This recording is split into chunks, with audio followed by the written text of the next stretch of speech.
আচমকা রাস্তার পাশে রাখা রাসায়নিক ভর্তি ড্রামে বিস্ফোরণ, তীব্রতায় ঝলসে গেল 4 খুদে। ঘটনাকে কেন্দ্র করে প্রবল শোরগোল দক্ষিণ 24 পরগনার ক্যানিংয়ে। আহতদের মধ্যে 3 জনের অবস্থা আশঙ্কাজনক। তাদের ভর্তি করা হয়েছে বাঙুর হাসপাতালে। জানা গিয়েছে, কয়েকদিন আগেই ক্যানিং বিধানসভার অন্তর্গত ঘটকপুকুর থেকে মধ্য খড়গাছি পর্যন্ত 7 কিলোমিটার রাস্তা সংস্কারের কাজ শুরু হয়েছে। মঙ্গলবার বিকেলে ওই রাস্তায় প্রায় 200 লিটার লাইট ডিজেল অয়েল বোঝাই একটি ড্রাম রাখা ছিল। ড্রামের পাশেই খেলছিল 8 থেকে 10 বছর বয়সী 4 পড়ুয়া। হঠাৎই বিকট শব্দে ফেটে যায় ড্রামটি। কিভাবে সেই ড্রামে বিস্ফোরণ ঘটল তা নিয়ে ধোঁয়াশা থাকলেও আচমকাই বিকট শব্দে ড্রামটি ফেটে যায়। বিস্ফোরণের তীব্রতায় একজন শিশু মারাত্মকভাবে ঝলসে যায়। বাকি 3 জনও কম বেশি দগ্ধ ও আহত।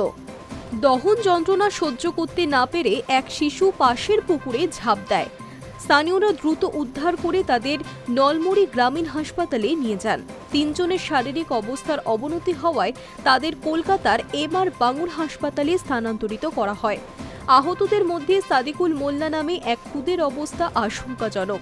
ঘটনার খবর পেয়ে ভাঙড় ডিভিশনের ডেপুটি কমিশনার সৈকত ঘোষ এবং ক্যানিং পূর্বের বিধায়ক শওকত মোল্লা ঘটনাস্থলে পৌঁছন।